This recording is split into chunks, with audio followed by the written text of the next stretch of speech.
Continuando com a série de videoaulas sobre patrimônio líquido, nos próximos 2 vídeos nós vamos discutir a distribuição de lucros para os acionistas, inicialmente na forma de dividendos e posteriormente na forma de juros sobre o capital próprio. Os dividendos representam a destinação dos lucros da companhia para os acionistas, ou seja, os resultados que a empresa vai obtendo ao longo do tempo positivos vão sendo destinados para os acionistas como remuneração do capital investido. Os acionistas, num primeiro momento, investiram recursos na empresa. À medida que a empresa gera lucro, ela remunera os acionistas em dinheiro, devolvendo uma parte desse lucro para eles. Isso representa a remuneração do capital próprio. Para formalizar a distribuição dos dividendos aos acionistas, podem ser utilizadas diversas fontes. A fonte primária, por motivos óbvios, é o próprio lucro do exercício. Nós imaginamos que uma empresa que tem lucro no período vai distribuir uma parte desse lucro como dividendos. Mas não necessariamente isso ocorre sempre. A empresa pode vir a distribuir lucros aos acionistas a partir da conta de reserva de lucros, que nada mais são do que lucros de exercícios anteriores que foram mantidos na empresa. Nós já vimos o conceito de reserva de lucros em outro vídeo. Mas também pode ocorrer a distribuição de dividendos a partir de reservas de capital. Em princípio, esse formato não é muito intuitivo, porque, como nós já explicamos no vídeo em que nós tratamos a respeito de reserva de capital, as reservas de capital, conceitualmente, são recursos recebidos de acionistas, ainda não formalizados na conta capital social, mas estão mais próximos de recursos dos sócios recebidos e não os lucros gerados pela empresa. Mas existe essa previsão na legislação societária. No caso específico de ações preferenciais, que é um tipo de ação em que o acionista tem preferência na distribuição de dividendos, e em casos específicos, em que esse tipo de ação recebeu esse direito de receber lucros a partir de reservas de capital. Então, é uma situação bem específica, mas pode acontecer. Importante destacar que os dividendos não podem ser distribuídos mediante redução do capital social, porque o capital social é o recurso que eles integralizaram na empresa. A devolução de capital não é uma distribuição de dividendos, não é uma remuneração deste capital, é uma devolução do próprio capital. Então, por essa razão, a conta capital social não pode ser usada para a distribuição de dividendos. A legislação societária brasileira possui um expediente legal chamado de dividendos obrigatórios, que nós vamos estudar a partir de agora. Nós destacamos que é um expediente não comum na legislação de outros países. São raros os países que possuem esse mecanismo de dividendo obrigatório. De qualquer forma, nós possuímos isso e, portanto, as companhias que seguem a lei das SA precisam respeitar esses requerimentos. Sendo os dividendos uma destinação dos lucros da companhia, como nós já vimos, a companhia está remunerando o acionista a partir dos lucros gerados, em princípio, os acionistas têm direito de receber, como dividendo obrigatório em cada exercício, a parcela que está definida no estatuto da empresa. Lembrando, o estatuto é uma espécie de legislação própria de cada empresa, obviamente não contrariando a legislação geral. Então, em princípio, num primeiro momento, o que a lei das SA define é que o estatuto é que deve definir qual é o dividendo obrigatório. Então, portanto, a empresa, quando é criada e está definindo seu estatuto, a princípio tem liberdade para definir qual vai ser o dividendo mínimo que vai remunerar o seu acionista. Mas a gente sabe que, na prática, no mercado brasileiro, o percentual de distribuição de dividendos mais praticado, comumente, é o percentual de 25% de uma base que nós vamos ver a seguir, que é chamada de lucro líquido ajustado. Por que isso ocorre? Existem duas justificativas básicas para que esse percentual seja comumente adotado pelas empresas. O primeiro motivo é que um dos possíveis direitos que acionistas preferenciais podem ter é receber no mínimo 25% do lucro líquido de cada período.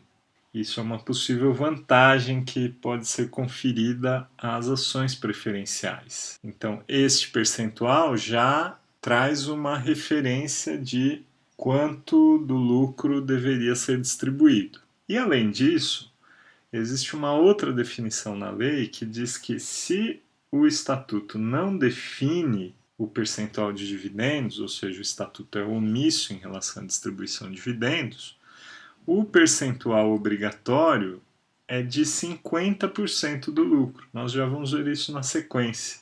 E, assumindo que a empresa não havia definido essa questão no estatuto, portanto, deveria pagar 50% do lucro líquido ajustado e vai passar a incluir esse assunto no estatuto, então, neste momento, o dividendo não poderia ser menor do que 25% do lucro líquido ajustado. Então, esse percentual acaba sendo uma referência para o mercado, uma vez que se o estatuto fosse omisso, ela pagaria 50%, mas ao incluir o assunto no estatuto, ela não pode incluir um percentual menor do que 25%. Na verdade, existe uma controvérsia jurídica em relação à interpretação desta questão. Nós não vamos entrar no mérito aqui de qual é a interpretação correta, isso nós deixamos para os nossos colegas advogados, mas o fato é que alguns advogados entendem que mesmo a empresa que está sendo criada deveria estar sendo criada com um percentual de no mínimo 25 para ter isonomia em relação às outras empresas que poderiam ter o estatuto omisso e ao incluir a matéria não podem incluir um percentual menor do que 25. Outros juristas entendem que a legislação é clara ao estabelecer que quem define o percentual de dividendos é o estatuto, e, portanto, o estatuto seria soberano em definir um percentual menor do que 25% ao criar uma empresa. Independentemente dessa discussão, o que a gente vê no mercado, novamente, é este percentual vigorando na ampla maioria dos casos nos estatutos das companhias brasileiras. Vamos agora verificar qual é esse critério de lucro líquido ajustado que a legislação societária define no artigo 202. Se o estatuto for omisso em relação ao dividendo obrigatório, este deve ser calculado à base de 50% do lucro líquido ajustado. Nós já comentamos a respeito deste critério. E o lucro líquido ajustado é definido como sendo o lucro do período menos o valor constituído de reserva legal, menos o valor constituído de reserva de contingência, se houver. Essa reserva não é obrigatório, caso haja, o valor constituído também é deduzido do lucro líquido. E, caso exista reversão de reserva de contingências no período, a reversão é somada. Isso então gera para a gente a chamada base de cálculo dos dividendos, que é o lucro líquido ajustado. A empresa que teria o seu estatuto omisso seria obrigada a calcular 50% do lucro líquido ajustado. Claro que as empresas não deixam de incluir este assunto. Eventualmente, alguma empresa que tinha o estatuto omisso vai incluir com um percentual não menor do que 25%. As demais companhias, embora exista a questão interpretativa da lei, poderiam, numa interpretação, criar um percentual menor do que 25%, mas na prática o percentual adotado costuma ser mesmo o de 25%. Então, algumas observações aqui importantes. Se o estatuto não definia o tema e passa a definir, não poderia ser um percentual inferior a 25% do lucro líquido ajustado. E além disso, as reservas estatutárias e de retenção de lucros não podem ser aprovadas em prejuízo da distribuição de dividendo. A empresa não pode, por exemplo, definir que a sua reserva estatutária é de 90% do lucro, porque senão ela não consegue distribuir o dividendo obrigatório. Então, o dividendo é obrigatório nesse sentido de proteção, principalmente do acionista minoritário, que não está dentro da empresa tomando as decisões. Então, a legislação societária procura proteger este acionista minoritário, fazendo com que exista a figura de um dividendo obrigatório. Então, a empresa, ao constituir essas reservas, não pode deixar de distribuir o dividendo obrigatório. As únicas possibilidades de constituição de reserva de lucros para não pagar o dividendo obrigatório é a reserva de lucros a realizar, que nós também discutimos num outro vídeo, e uma reserva especial de dividendo obrigatório não distribuído, que seria uma situação mais rara, em que a empresa está com dificuldades financeiras, ela teria lucro realizado para pagar o dividendo, portanto ela não tem espaço para constituir reserva de lucros a realizar, mas mesmo assim ela está com dificuldades financeiras, ela não tem caixa, enfim. Ela percebe que não é o momento de distribuir dividendos, então ela poderia constituir uma reserva especial de dividendo obrigatório não distribuído. Já reservas estatutárias e retenção de lucros não podem ser constituídas com este fim de não distribuir dividendo obrigatório. Finalmente, vamos discutir a questão colocada pela interpretação do CPC 08, que define que o dividendo obrigatório é um compromisso contratual legal perante os sócios. Então, este dividendo obrigatório é considerado uma obrigação na data do balanço. Portanto, quando a empresa está elaborando a proposta de distribuição de dividendos, normalmente relativa ao fechamento de 31/12, e ela vai publicar essas informações no balanço, que vai ser divulgado até final de março, normalmente, para ser aprovado na Assembleia de abril, o dividendo que já é obrigatório, em princípio, sendo uma obrigação legal contratual perante os sócios, já deve ser contabilizado como passivo, mesmo o dividendo não estando aprovado na Assembleia de abril, uma vez que a legislação ou o próprio estatuto já obriga a empresa a pagar. Agora, o dividendo que pode ser pago acima deste mínimo já não seria no balanço publicado antes da Assembleia dos Acionistas uma obrigação, porque os acionistas ainda não aprovaram esse pagamento de dividendo. Essa aprovação só vai ocorrer na Assembleia, que é posterior à divulgação do balanço. Então, por essa razão, o ICPC 08 entendeu que este dividendo que supera o obrigatório deve ser mantido em conta de patrimônio líquido até que o dividendo seja aprovado. Esse tratamento passou a ser realizado aqui no Brasil a partir de 2010 com a adoção das normas internacionais.